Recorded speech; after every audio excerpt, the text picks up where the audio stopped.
Hello guys and welcome. I wanted to do a quick video about Action 2 cinematic settings and how to set them up properly in order to get the best footage out of your camera. By now I really hope that you have seen our reviews and comparisons and crazy tests versus GoPro 10 and all that. If not, do it after this video please. Now the first thing you want to do when you turn on this camera is go with your finger from the top down into the menu, swipe left, and that top left Pro button, set it on. When it says on and it's yellow, you're now able and you have unlocked many more features and settings inside the camera.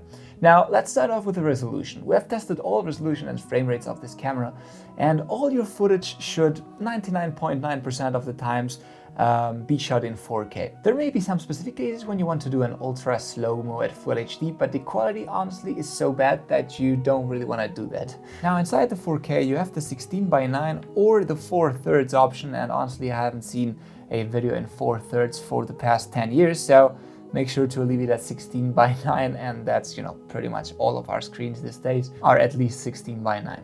Once we're set in 4K, the frame rate will depend on the type of video that you're shooting.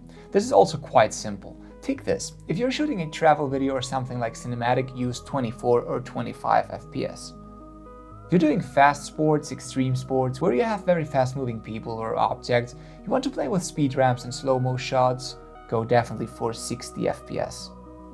We have tested 60, 100 and 120 FPS, and I must say the quality that this camera gives us is slightly better in 60 FPS.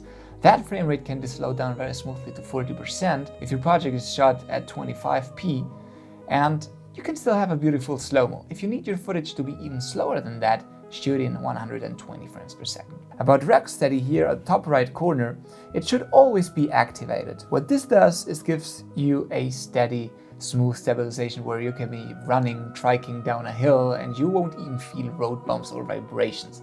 It works insanely well, and I don't really know too many situations where you want to have it honestly off. Getting back to the main menu, when we jump to the side menu of this camera, we get a little bit to the tricky part. Now this camera films pretty good in auto mode. I must say, I always shoot in manual mode on regular cameras, but for an action camera where you'll be moving a lot, going from darker to brighter areas, maybe indoors and so on, having all set in auto is not a bad choice. But let's have a closer look. If we tap on exposure, this may look a little bit complicated to you. It's definitely not, don't worry. You want to keep this always at 0.0 EV. And now, well, on the right side, let me see if I can show you this. You have all the ISO max ranges. Now, we've tested the ISO up to 6400 in this case, I don't know. Now you can see this better. You want to keep the ISO max always to 1600 or 3200 because we've been testing this camera in low light situations and at night, and honestly the 6400 ISO of this camera just is terrible, so don't ever use it. Now tap on confirm.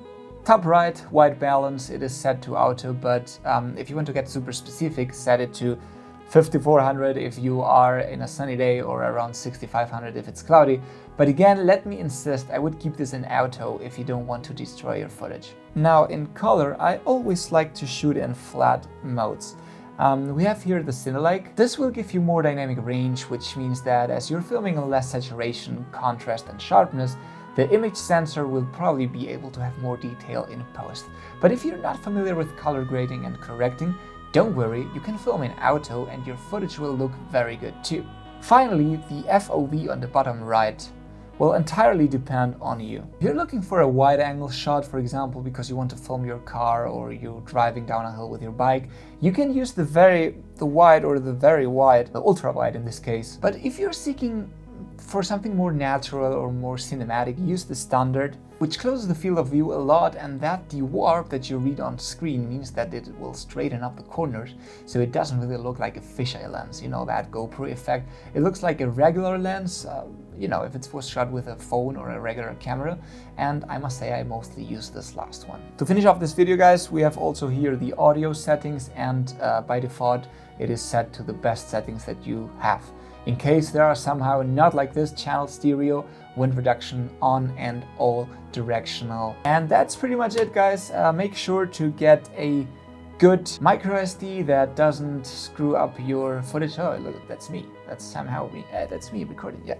Get a good micro SD that has a high writing speed, not just the read speed that is published on all packages. And recommendations here, I don't know, but a good SanDisk Ultra Pro, the black one for example, or any other micro SD that has at least 90 MBs writing speed per second. Now, that's all guys. I hope that you enjoyed this video. It was short, straight to the point, and nothing really else to say, guys. Always remember to hit the thumb. Thanks for watching and see you in the next video.